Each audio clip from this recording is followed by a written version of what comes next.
Good afternoon, and thank you for taking the time to attend and participate in the second of 3 webinars on the National Criminal Background Check requirements. This webinar is being recorded, so as long as you registered, then you should receive an email notification a couple days from now with the link to the webinar recording.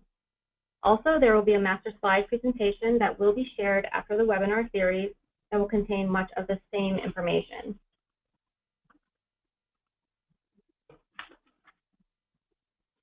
Today on the call, the presenters are Mary Sprague, a Childcare Program Specialist from Office of Childcare. Hi everyone, I'm really glad that you all joined us for the second webinar in our series. The first one we had a lot of really good engagement and questions, and so we're looking forward to that again on this webinar. And Brad Kramer, Senior Business Analyst. Hi everyone, I'll be covering a majority of the slides today. And me, Teresa Campisi, a TA Specialist with the Subsidy Center. Before we officially get started today, I'd like to go over a few housekeeping items. With over 200 people attending this webinar, everyone will be on mute, so please type any questions or comments you have in the questions box, and we'll either address them on today's webinar or we'll try to provide responses after the webinar. You may also utilize the hand-raising feature, and one of our organizers will unmute you. We will also have a few polls throughout the webinar, so don't forget to vote. And as a reminder, this webinar series is a series of different webinars. We hope to answer different questions or review different clarifications. And the new clarifications we review partly depend on your responses to the polls and evaluation questions, which will be asked at the end of the webinar. And just one more reminder to utilize the questions box for questions or comments.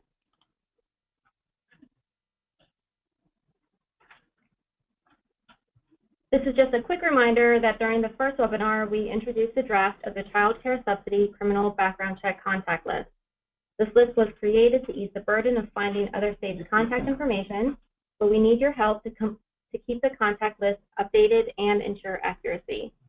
An email was sent on Friday to state administrators and co-state administrators. If you didn't receive the email, please feel free to contact me and I'll send it out to you. We've already received 2 responses. So each lead agency should assign a point person for the contact list. The point person will then contact me, Teresa Campisi, by November 13th, 2017, with confirmation of accuracy or edits. We will create a distribution list for periodic reminders on updating the criminal background check contact list. And based on feedback from the first webinar, updates will be sent to me as changes occur to the information. Once we receive updates, the contact list will be located on the Early Childhood Training and Technical Assistance website. And we'll continue to remind you, send your updates, since this contact list is only as successful as the people who are sending me the updates. We're now going to move on to the next agenda item, applicability of background check requirements. Thank you, Teresa. Hi, everybody. This is Brad Kramer. I'm going to pick up the slides from here for a while. And we're going to first talk about the applicability of the background check requirements, and then which individuals are subject to those checks. At that point, we will take our first pause for questions. So if you have questions develop as I'm covering these, please utilize the chat box or feel free to raise your hand if you'd like to ask your question in person. I do encourage you to use the chat box if at all possible, because we do have over 200 people on, and it might be the easiest to use the chat box. Actually, you should have on your dashboard a question box where you can enter those. Okay, so talking about the applicability of the background check requirements, what this refers to is really which provider types are required to adhere to the background check guidelines with respect to current and prospective employees. And so this table tries to summarize that in 2 columns. There are providers who must comply on the left, and then providers who do not have to comply on the right. So starting with who must comply, all licensed, regulated, or registered providers, with the exception of relative providers, and any provider who receives CCDF funds except for relative providers. Those who do not have to comply are license exempt providers who do not receive CCDF funds, and relative providers never have to adhere whether or not they get CCDF funds. And I just wanted to point out the footnote there that states do have the flexibility to determine which providers are considered licensed, regulated, or registered. Those do vary from state to state, so I just wanted to point that out. So now that we've identified which provider types have to adhere to the regulations, the requirements, now we're going to look at those individuals within those particular providers to see who is subject to the background checks. So the table breaks it down pretty easily, I think. And we're going to start with any individual who is employed by a provider for compensation. And again, this is any of the providers that fall within the categories we just spoke about. If they're employed for compensation, they're subject to the check. It doesn't matter if they are providing care or if they are a cook in the kitchen. If they are employed by that provider and they get a paycheck, they are subject to those checks. Any individual who is either a contracted employee or self-employed also must get the background checks. Any individual who cares for, supervises, or has unsupervised access to children in the child care setting. And then lastly, any individual who is an adult living within a family home provider. So if you are a provider type that meets the background check requirement, applicability rules, and you're an individual that meets any one of those 4 categories, you must have the background checks completed as indicated. So I'm going to pause there for questions. I know that we did have some questions about this last week, and that's why we wanted to cover it in a little bit more detail this week and give the opportunity for additional questions. Okay, so last week we got some really good questions around applicability, which is, like Brad said, the reason why we wanted to cover it again. One of the questions that came up last week that I just wanted to clarify is around in-home care. So that's care in a child's home when a provider is coming in to care for the child. So the question was, for in-home care, are we required to have background checks for everyone in that home age 18 and older? And the answer to that is no. So for in-home care, it's only the caregiver that would be required to have background checks. For family child care homes, which are child care businesses operated out of someone's home, in that case, any individual age 18 or older would be required to have a background check if they're residing in that home. Okay, let's see. There's a bunch of questions coming in, so I'm going to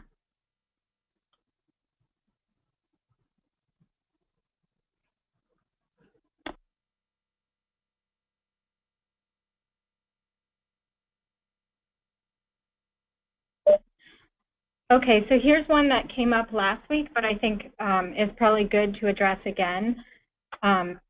So do volunteers need to have background checks? So what we've said is that the CCDBG Act and the final rule, neither of them address volunteers. So that's an area of state flexibility. So that's a place where you can make a decision about what background checks volunteers need to have to care for children.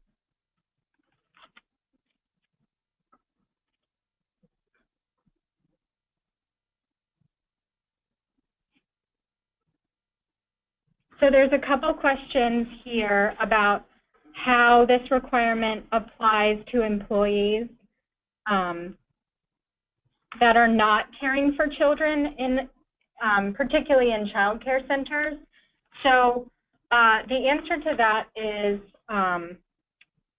the law defined a child care staff member as somebody who is employed by a child care provider or whose activities involve the care or supervision to children or unsupervised access to children. So the definition is really broad of who it covers. So even individuals that are not directly caring for children need to have a background check if they're employed by the child care provider.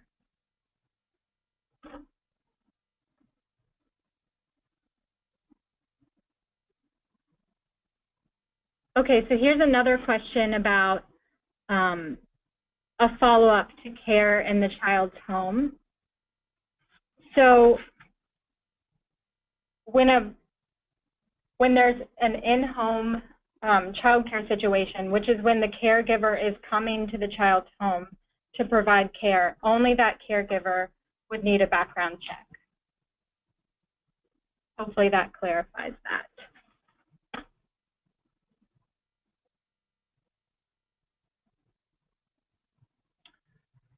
So here's a question about, can you give an example of a contracted employee?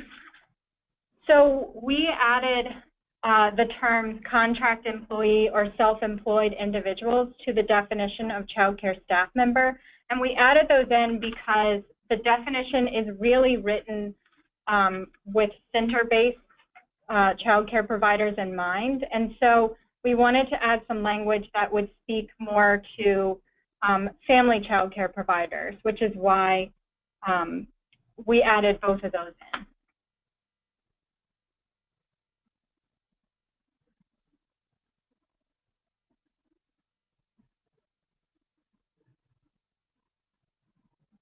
Okay, so there are a bunch of questions coming in, but I think it might be good for us to move on. And then we'll have some time for questions at the end. I just want to make sure that we can get through everything that we want to today. So actually, I am going to keep talking to you all. So we're changing over to the differences between some of these required components of a background check. And so this first one actually has come up often in our conversations with states, and it's what is the difference between doing a search of the National Crime Information Center, National Sex Offender Registry, and doing a search of the National Sex Offender Public Website. So the National Sex Offender Public Website is a pointer system. So it's pointing to all of the states' public websites of their sex offender registries.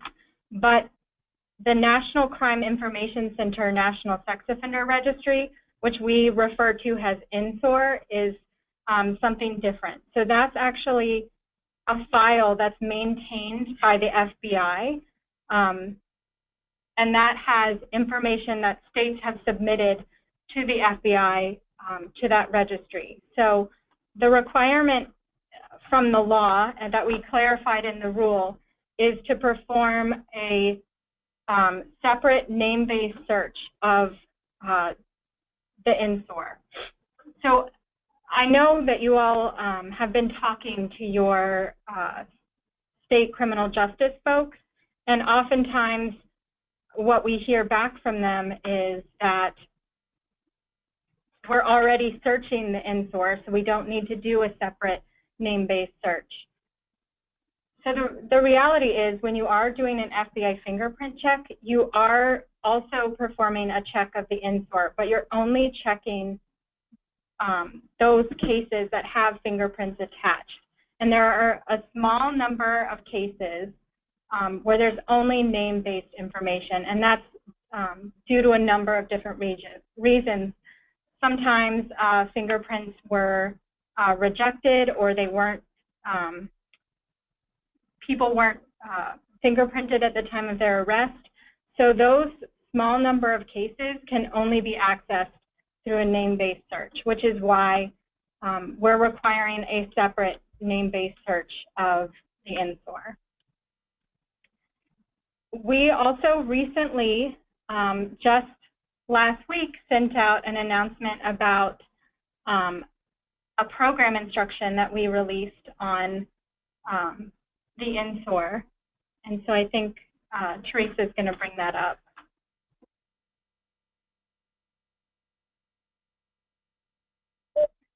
Okay, so this program instruction is speaking to some guidance that the FBI actually released on our behalf earlier this summer. So the FBI sent out a letter to all of their contacts at the state criminal repositories, and basically the letter is outlining all of the CCDF background check requirements and clarifying to them that our law, the CCDBG Act, requires a separate name-based search of the NSOR, and they are allowed to perform this search and give the results to the CCDF lead agencies. So in response to that letter, we've released this PI to let you all know. The FBI has released guidance, and now we're releasing guidance to let you all know that you can start performing this search. So I'm going to pause and see if there are any questions about this.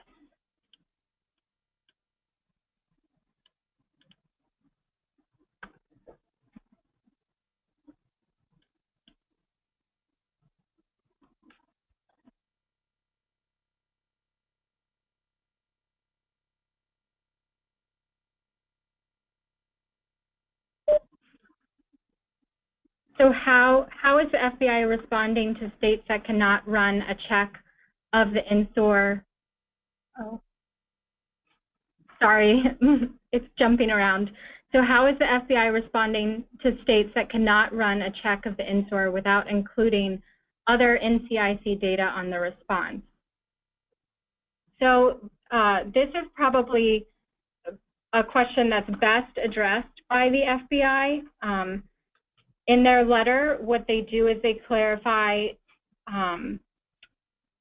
technically how a state can do this search, which message code they can use to do the search. So I think it's probably best to follow up with them for a more comprehensive response.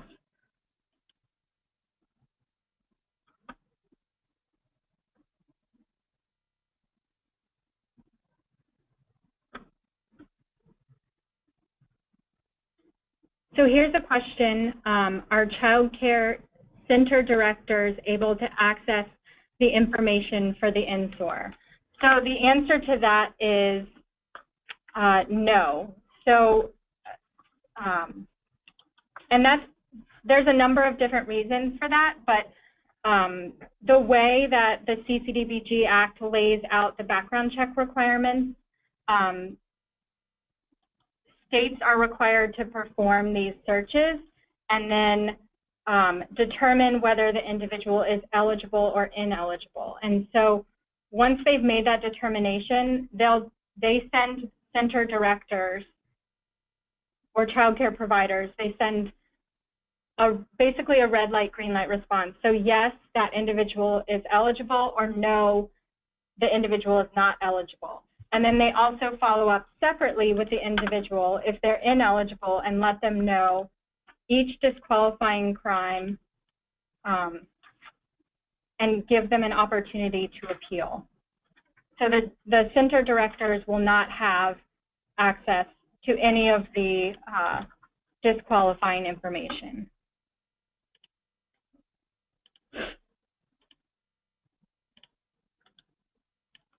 Oh, so here's a good question.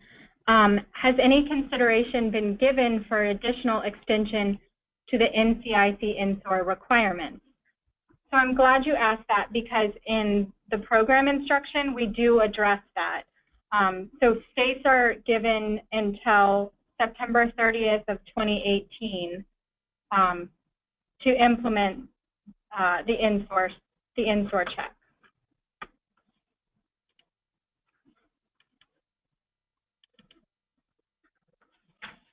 So here's another question. When you say National Sex Offender Registry check, are you referring to the web-based registry, the National Sex Offender Public website that states can check for themselves? So no, when we're talking about the NSOR or the National Sex Offender Registry, we're talking about a file that's maintained by the FBI.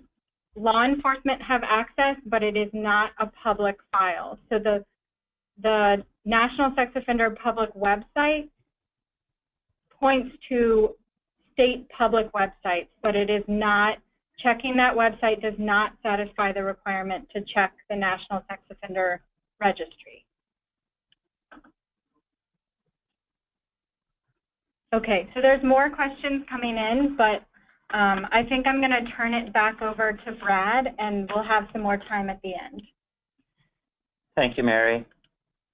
Okay, our next agenda topic is going to talk about criminal history checks, and specifically the difference between an FBI check and the in-state and interstate criminal repository checks.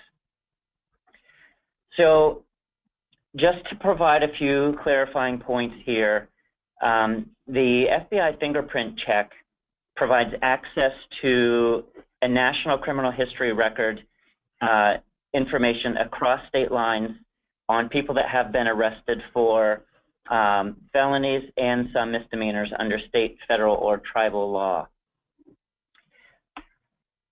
There are instances where there may be information in state databases that does not make it into the FBI database for a variety of reasons. And so therefore, searching both the criminal state records and the FBI fingerprint check is going to be the best way to receive full up-to-date responses. That's going to mitigate any differences between the state and national database. And also the last point here, doing both the checks is a better way to address individuals that aren't necessarily forthcoming regarding their past residences, or they may have committed crimes in a state where they did not reside. Moving on to this next slide, now we're going to talk a little bit about some exceptions where you don't have to do an interstate check. And this revolves around the National Fingerprint File, or NFF states. If you are an NFF state, the FBI has direct access into your state criminal repository. And so therefore, an FBI check and an interstate check of that particular state would reveal the exact same results. If you happen to be the requesting state and you're an NFF state, I do want to point out that doing your own in-state check prior to submitting to the FBI is a prerequisite from the FBI.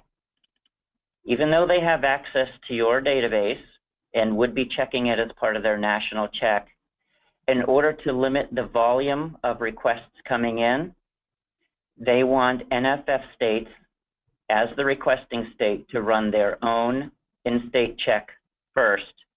And then if there are disqualifying crimes listed, there's no need to proceed with an FBI check because the individual would have already been disqualified.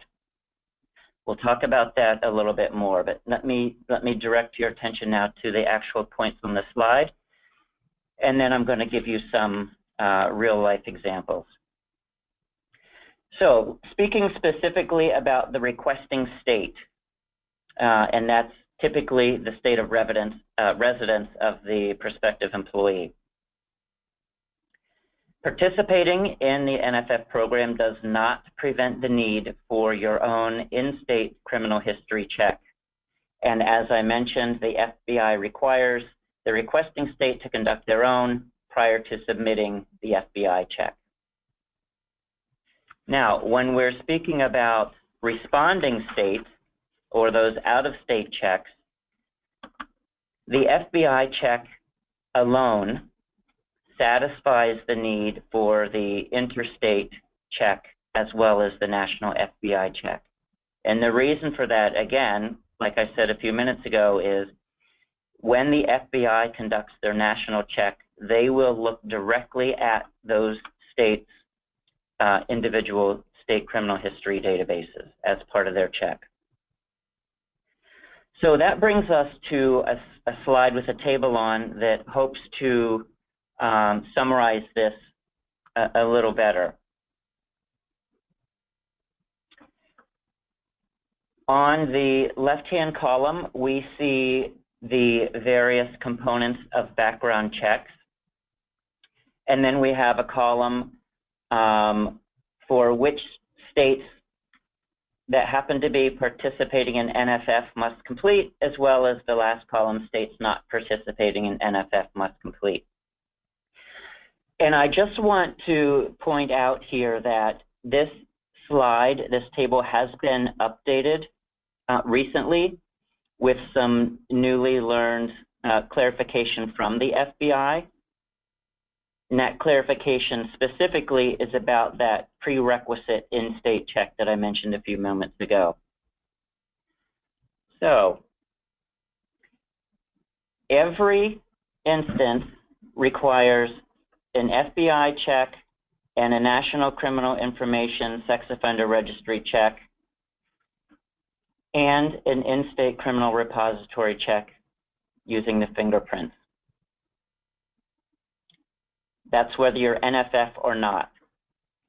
If you are NFF, that in-state criminal repository check must be conducted prior to completing the FBI request. If you conduct your in-state search and you get a disqualifying crime, you can pretty much stop there, and then you don't have to proceed with any of the other checks. Where we see the next line down, interstate criminal repository in other states of residence for the past 5 years, if those other states, those intra or out-of-state requests are states that participate in NFF, you do not need to send a criminal history check out to those states. The FBI check will look at those records in addition to their national search.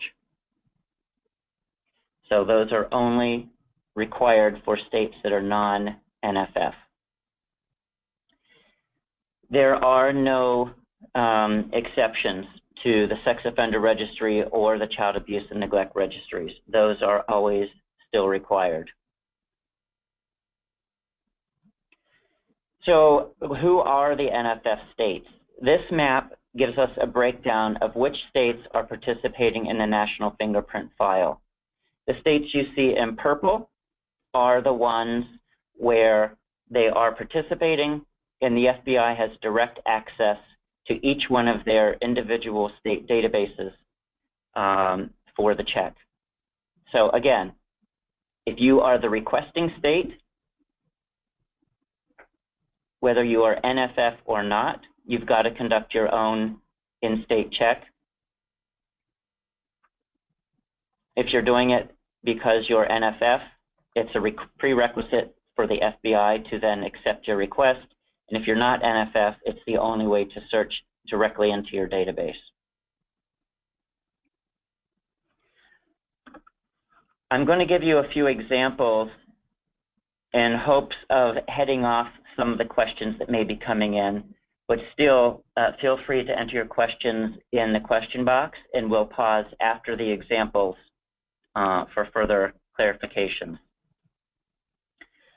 So bear with me here. I have several different scenarios that we've been asked about, and hopefully this will help clarify when the state requests are required and when they're not. So in this first example, it's pretty cut and dry and straightforward. Let's assume that the individual lives in Florida, which happens to be an NFF state, and they've never resided anywhere else.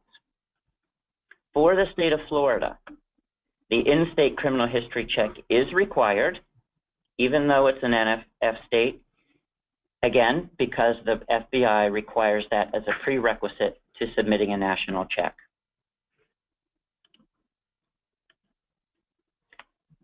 Moving on to example number 2. If the individual lives in Florida and also lived in Georgia within the past 5 years, both states are NFF, the Florida in-state check must be done as the prerequisite. The national FBI fingerprint check must be conducted. The Georgia interstate criminal history check is not required. The reason it's not required is because the FBI will look directly into their database and cover that request for you. In our next example, the individual lives in Alabama, which is a non-NFF state, but has never resided anywhere else. The national FBI fingerprint check is required, and the Alabama in-state check is required because they are NFF. I apologize, they're not NFF, but even if they were, it still would have been required as a prerequisite.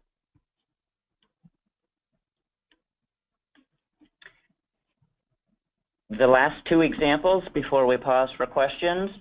Individual lives in Florida, also lived in Georgia and Alabama within the previous 5 years. The Florida in-state check must be required as a prerequisite. The national FBI fingerprint criminal history check is required. Georgia is not required because it's an NFF state. Alabama is required because it is not an NFF state. The only way to get a state-level check on a non-NFF state is to do that check directly. The last example, the individual lives in California, also lived in Oregon, Washington, and Idaho within the past 5 years. So we need the national check. The California check is required. The Oregon check is not required. Washington is required. Idaho is not required. So before I move on to the question slide, I just want to try to summarize this in one statement that hopefully will clarify some things. Regardless of NFF status, the requesting state must always complete an in-state check. When you are considering the previous states of residence, the out-of-state direct state check is only required when the states do not participate in NFF. The NFF does not allow any exceptions for National Sex Offender Registry or child abuse and neglect. These are only for criminal history background checks. And now I'm going to open it up for questions, and Mary is going to address those as they come in. Yep. So while Brad was talking, we got some really good questions about the NFF. So there's some related to, do we think that other states will join those 20 states that are part of the NFF, and how do we get more states to join the NFF? So we didn't put this up on the slides because it's kind of getting a little bit into the weeds, but since it came in as a question, I just figured I would kind of talk this through with you all. So the process for joining the NFS, from our understanding, is a two-step process.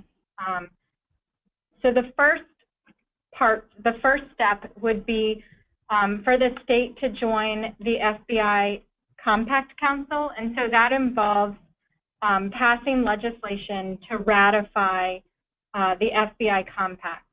And so far, there are 31 states that have done that.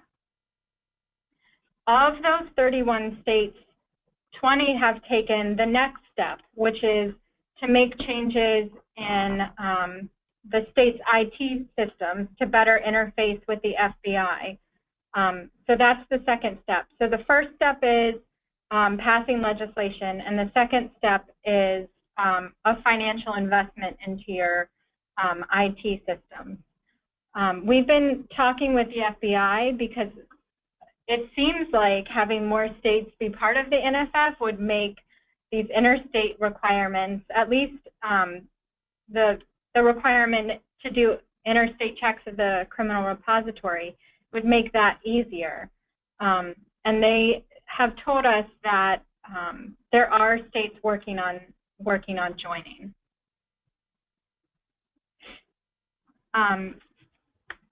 Let's see, we also have some more questions around applicability that came in that I wanted a chance to go over. So here's a question. If a child care employee is under age 18, do they still need a background check? So the answer to that is yes.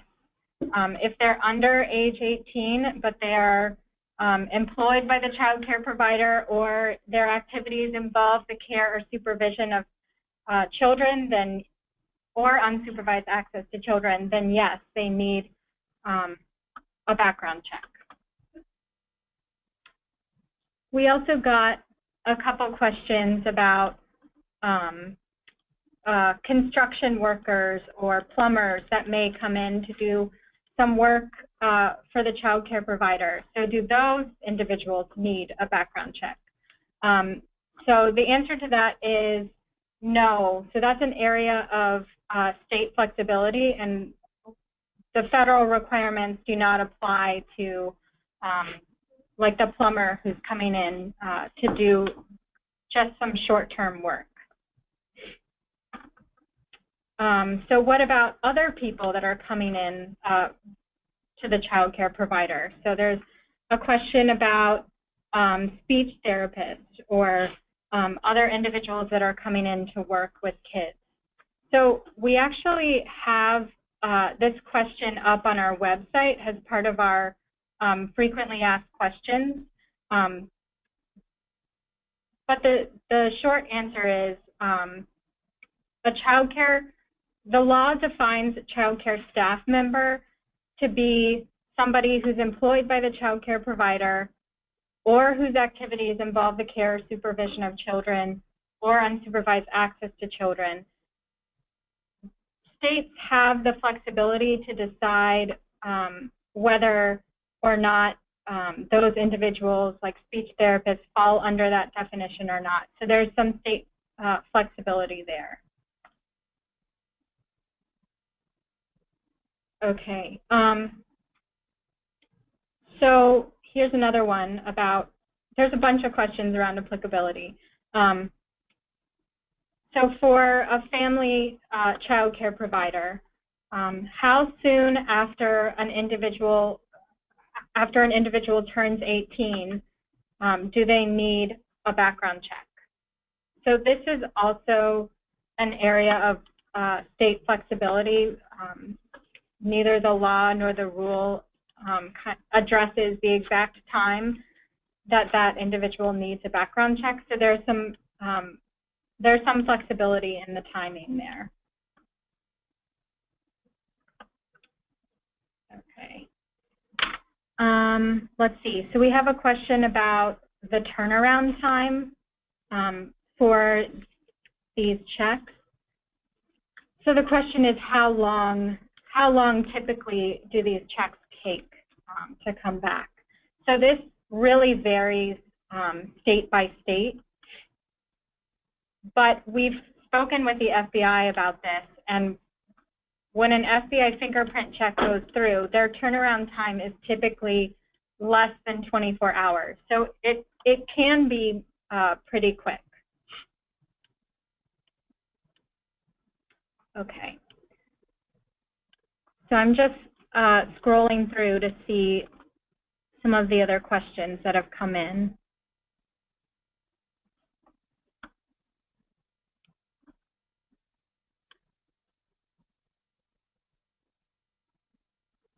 So there's a couple questions about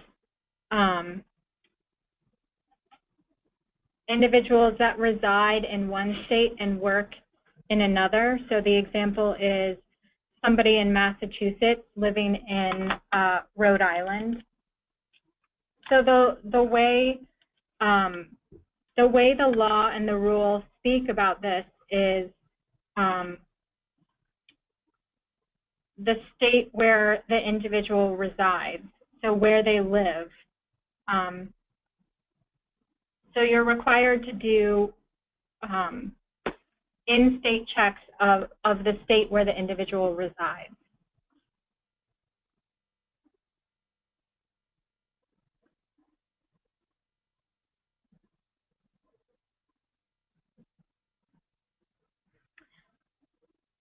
Okay, so here's a question about the 45-day time frame. So the law requires the background checks to be completed within 45 days.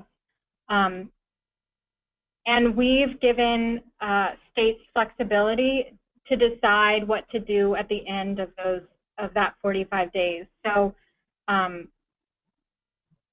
we're expecting that once states get all of their systems running, that these checks will be able to happen pretty quickly. But particularly in the case of interstate checks, at the end of the 45 days, states can decide what steps come next. And we're not expecting that we'll penalize any states that have requested background check information from another state and haven't received a response. Okay. All right, so here's a question that just came in. Can a person start working before all of the background check information is completed? So we talked a little bit about this on our last webinar, but there are requirements related to provisional employment. So the final rule requires an individual to pass either the FBI fingerprint check or their in-state criminal repository check using fingerprints before they can start working. And once they're working, they have to be supervised by someone who has passed an entire background check until all of the components are completed. And when I say they've passed, the state has to have done the search and then reviewed the results and determined that they're eligible to work.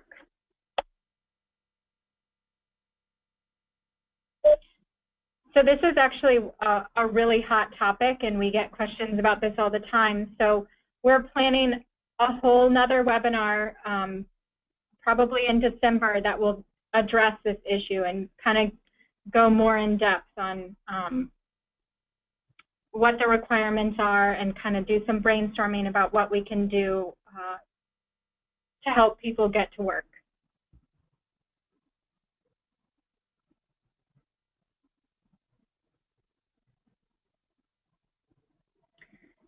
So here's a question.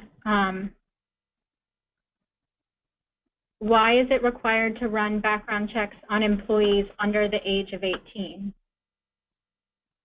So the law requires anybody who's employed by a child care provider or who's caring for children to have a background check. And as we all know, background checks are important for ensuring the health and safety of children. And so employees that are under age 18 are not exempted from the background check requirements.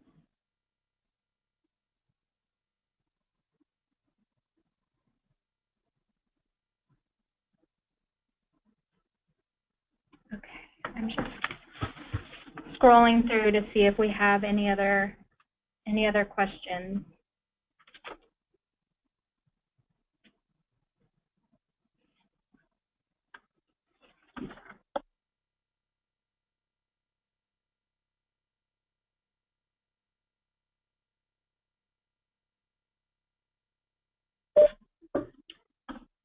So I think we'll just keep going, and then if we have any last minute questions, we'll address those. Okay, thanks, Mary. So what you should see now is a slide of resources. This should look pretty familiar to you, as we also shared it last week. The only additional one is that last bullet, the PI for implementing the National Crime Information Center National Sex Offender Registry background check requirement. And now we're going to move on to a couple of polls. So the first one is, what topic would you like to discuss on the next webinar? Again, this should look pretty familiar, as this is a question that we asked last week.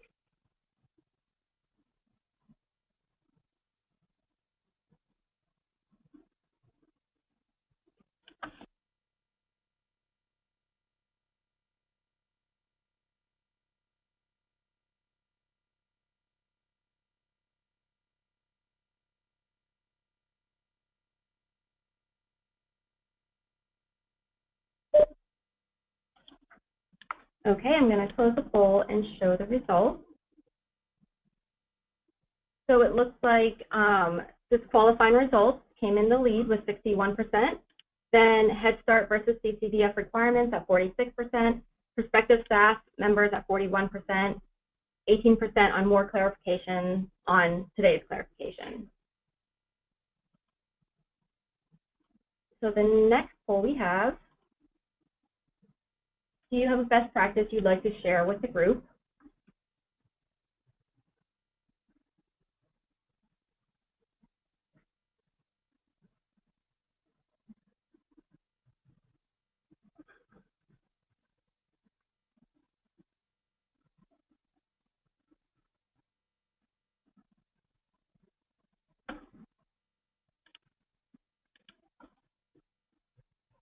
Okay, I'm going to close that, share the results. We have 75% at no, 24% at let me think it over, and we have 1% at yes. And the final polling question, do you have a best practice you'd like to share specifically around provisional employment?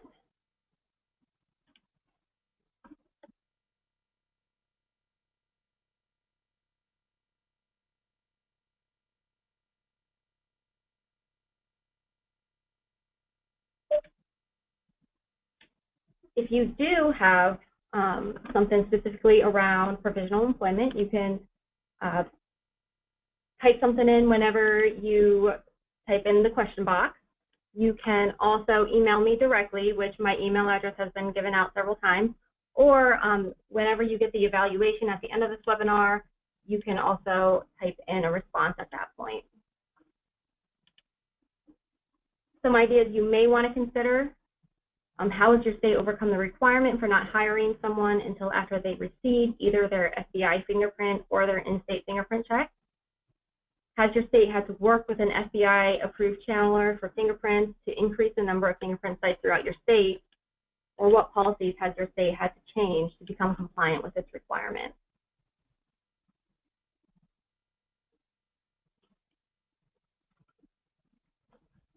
So we have 56% at no. We have 33% no, but someone please share because we need your help. There's 7% at let me think it over, and 4% at yes.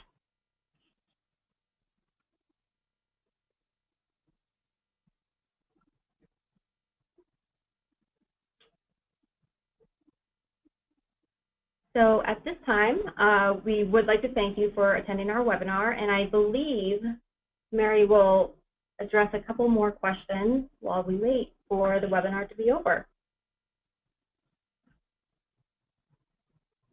Okay, so we only have a few more questions. So here's one. If a person has successfully completed a background check for another provider within the past 5 years, can that person begin work for a new employer immediately, or do they have to have another background check? So that's a really good question, and actually this is addressed by the law. So if somebody has had a background check within the past 5 years and they haven't been separated for work for more than 180 consecutive days, then they do not need another background check, and they can begin work for another child care provider.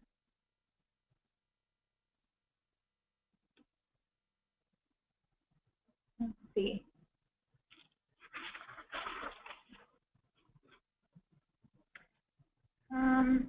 So I think there's still a number of questions that we haven't gotten to, but hopefully we'll be able to address those in future webinars. So we still have another one in this series that's happening next week. So hopefully we can continue these conversations with you all then.